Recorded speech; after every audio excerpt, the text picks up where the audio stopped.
All right, let's dive in. Today, we're taking a close look at a fitness system called RunHybrid. And what's so interesting about it is that it's all built around a really systematic, engineered approach and a pretty bold claim. And here it is. The core idea is this. What if the way every single one of us runs is, well, fundamentally incomplete? It's a heck of a question, right? And it's the real starting point for everything we're about to get into, because it challenges one of the most basic things we do as humans.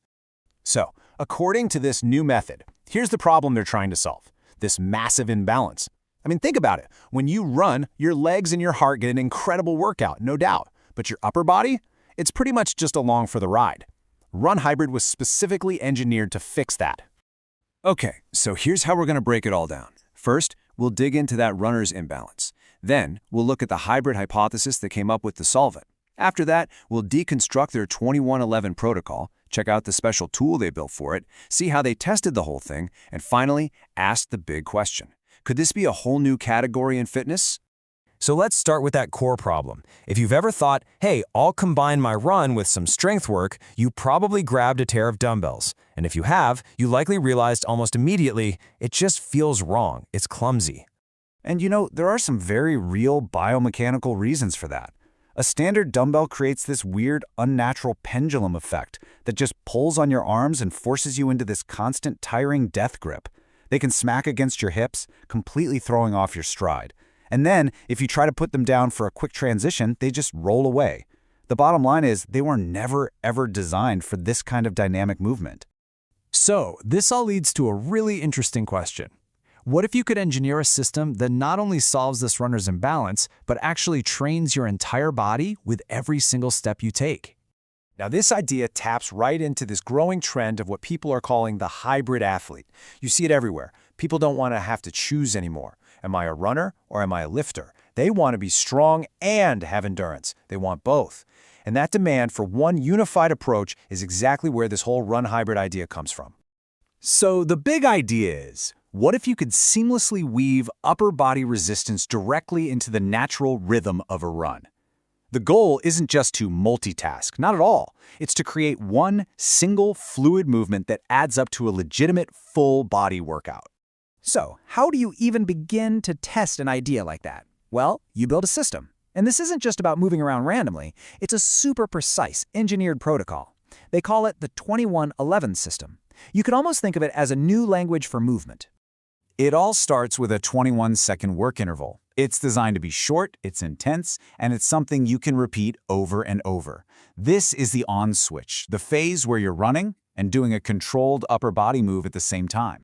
And right after that, you get an 11-second transition period. Now, this is really important. This is not just rest. It's not about just stopping.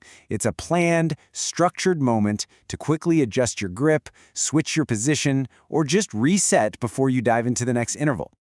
And then you stack these little 2111 micro intervals into blocks of 7 rounds. That creates this really consistent workout structure that clocks in at just under 4 minutes per block. You see, when you put these numbers together, 21, 11, 7, you create a totally unique training identity. It's memorable. It's kind of like how when someone says Tabata, you immediately think 20 seconds on, 10 seconds off. This 2111 framework gives the whole method a clear, rhythmic pulse. But here's the thing, and this is a really crucial point. A new method, a new way of moving, often demands a completely new tool, because those traditional dumbbells just didn't work. They had to engineer an entirely new piece of hardware to make the 2111 protocol even possible. And this is it. This is the RunHybrid dumbbell. The absolute key feature here is its asymmetric mass distribution. So unlike a regular dumbbell that's perfectly balanced, this thing is intentionally unbalanced. It was literally engineered from scratch to work with your body's motion, not fight against it. And if you look at its design, it directly solves all those problems we talked about earlier. That asymmetric mass, it shifts the weight's center of gravity closer to your hand, which gets rid of that awkward swinging and means you don't have to grip it so hard. The modular core means you can easily change the weight. And that stable base, when you put it down, it stays put. No more chasing dumbbells across the floor. Okay, so you've got the method, you've got the tool. The next step, obviously, is validation. But they went about this in a really interesting way. This wasn't just about testing a product. It was about scientifically testing an experience. I love this quote from the development team. It really captures their whole mindset. The goal here wasn't just to see if the dumbbell worked, it was to prove that this new language of movement was real, that it was effective, and that it felt fundamentally different than just going for a run. So to do this, they used a really simple but smart protocol. They had testers do a baseline run with no weight, and then a RunHybrid run with the weight. And they measured two key things. First was RPE, or rating of perceived exertion, basically on a scale of 1 to 10, how hard did it feel? And the second was heart rate, the cold, hard data. They wanted to see if a tiny change in the data produced a big change in the experience. But they went way beyond just the numbers. They asked all these qualitative questions to really understand the feeling. They were asking things like, how weird did this feel at first? Did you feel the workout shift from just your legs to your core and upper body? And maybe most importantly, did that special dumbbell actually make you feel stable? Did it solve the problem?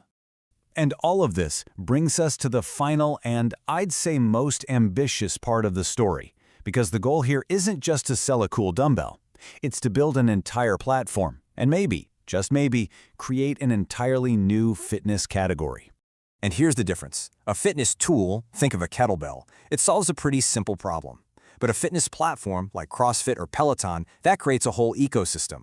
It's not about selling a product. It's about creating a new behavior, a new methodology, and building a whole community around that idea. And what would that new category be called? Upper body running. That's the ambition. To create a term that becomes as common and understood in the fitness world as something like HIIT, high-intensity interval training.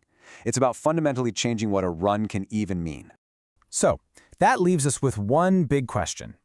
We've seen these massive shifts in fitness over the years, right? From aerobics to strength training, and then to these huge methodologies like HIIT and CrossFit. Is this superstructured, tool-driven fusion of running and strength the next logical step in that evolution? Well, I guess only time will tell.